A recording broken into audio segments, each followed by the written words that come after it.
Coelhinho da Duracell, quer dizer... CB. Não. Sasuke Uchiha. Isso, agora foi. Naruto é definitivamente o anime mais popular que existe por aí. Vai ter gente falando de Dragon Ball, vai ter gente falando de Cavaleiros do Zodíaco, mas cara, até a minha mãe sabe o que é Naruto, então eu acho que já dá pra ter uma boa noção de como esse negócio funciona. E o Sasuke é um personagem que sempre aparece quando se tem discussão sobre a obra ou sobre animes no geral. Pra você ter uma ideia, eu nunca assisti muito de Naruto até hoje, mas esse pouco que eu assisti foi suficiente pra ter uma noção do tipo de personagem que o Sasuke é. Emo, revoltado, prodígio. Então só por isso já dá pra saber que ele é um personagem muito marcante. E pensando nisso eu me perguntei, por que todo anime tem um Sasuke? Ele entra naquele grupo de personagens que a gente costuma chamar de rivais. E chega a ser engraçado como a grande maioria dos personagens que são considerados rivais se encaixam em pelo menos uma, se não as 3, características principais do Sasuke. Bakugou, Megumi, Kageyama, Yuno, Aki e por aí vai. Eu não tô dizendo que o Sasuke foi o primeiro personagem assim, até porque a gente tem exemplos de rivais que vieram bem antes dele, tipo Vegeta. Mas a concepção desse tipo de personagem mudou completamente desde que o Sasuke apareceu. Tanto que hoje em dia nem se trata mais sobre o personagem ser rival do protagonista. Basta que ele seja um personagem secundário, com cabelo preto, levemente comprido, e que tenha uma personalidade mais introvertida. Mas por que isso aconteceu? Por que o Sasuke surgiu para mudar completamente o conceito de rivais nos animes? A pergunta é retórica, eu vou responder. Antes dele, os rivais eram retratados como antagonistas competitivos, personagens que não tinham muito objetivo além de impulsionar o crescimento do protagonista. E as motivações desses caras também eram bem mais simples, quase sempre focando no ego ou no orgulho deles. Tu pode pegar como exemplo o Vegeta, que eu já citei, ou o Seto Kaiba, que veio ver o macaco. Por mais que esses manos fossem bem caracterizados, eles eram um pouco rasos, sabe? Não eram personagens feitos pra você sentir empatia e nem queriam que você sentisse também. Só que aí o Sasuke surgiu. Obviamente, não dá pra dizer que ele foi o primeiro rival da história a se diferenciar desse arquétipo mais antigo, mas ele certamente foi o primeiro que teve tanta relevância assim. Ele levou esse papel de rival a um outro nível, porque a relação dele com o Naruto vai muito além da competição. Ele não é só uma peça narrativa da obra, ele é um dos motores principais dela. A rivalidade deles não é uma mera competição pra saber qual dos dois tem a pica mais grossa, sabe? O Sasuke representa uma filosofia de vida completamente oposta à do Naruto. Enquanto ele acredita no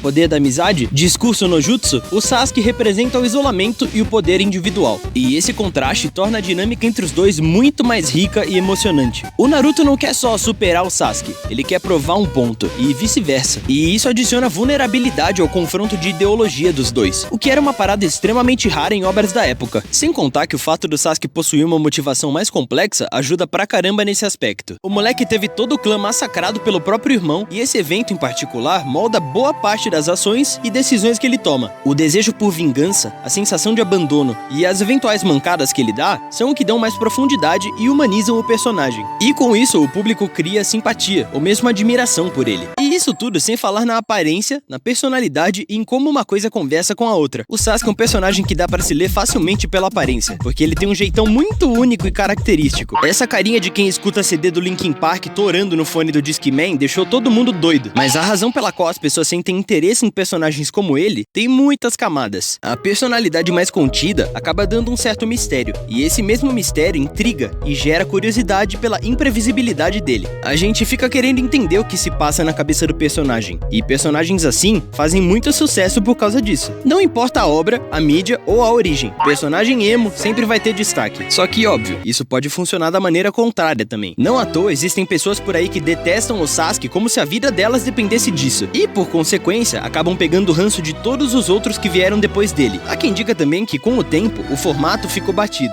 e que esse spam de personagens parecidos já deu o que tinha que dar. Eu até entendo, mas eu discordo, porque óbvio, todos claramente possuem como base o Sasuke, mas cada um funciona de uma maneira única e específica para sua própria obra. Tanto que, como eu falei no início, hoje em dia não é mais um requisito que o personagem seja um rival do protagonista. Pega o Megumi, por exemplo. Em momento nenhum ele diz que quer superar o Itadori ou qualquer coisa do gênero, mas ele tem a mesma personalidade fria e a aparência gótica suave que o Sasuke. Cara, gótica suave. São nesses pequenos detalhes que eu realmente revelo que eu tenho 22 anos. Meme velho da porra. Mas enfim, o Sasuke foi um personagem muito importante para a cultura dos animes. animes, e eu diria que até mesmo pra popularização dela. Goste você ou não, ele é um dos personagens mais populares quando se fala no assunto até hoje. E até hoje também continuam saindo, entre aspas, novas versões dele. Eu acho que isso dá pra mostrar bem o tamanho, a importância e a influência do cara. E essas coisas simplesmente não dá pra negar. Mas enfim, o que vocês acham do Sasuke? Ou dos Sasuques que tem por aí? Gostam? Acham o formato cansativo? Me digam aí nos comentários, porque eu vou ler todos. Só me façam o favor de manter a educação caso queiram discutir alguma coisa. Vocês estão falando de personagem 2D e não sobre o futuro do país, ok? Se eu ver alguém saindo da linha, eu vou dar banho, eu não quero nem saber, moro? Se tu ainda não faz parte da casa, se inscreve aí, deixa o seu like, o seu hype, e se por acaso você quiser me ajudar financeiramente, o Pix do canal tá na descrição. É só tu copiar e colar. Todo mundo que doar alguma coisa vai ter o nome no próximo vídeo, fechou? Bom, eu acho que é isso. Meu nome é Sasuke Uchiha, e muito obrigado por estarem aqui.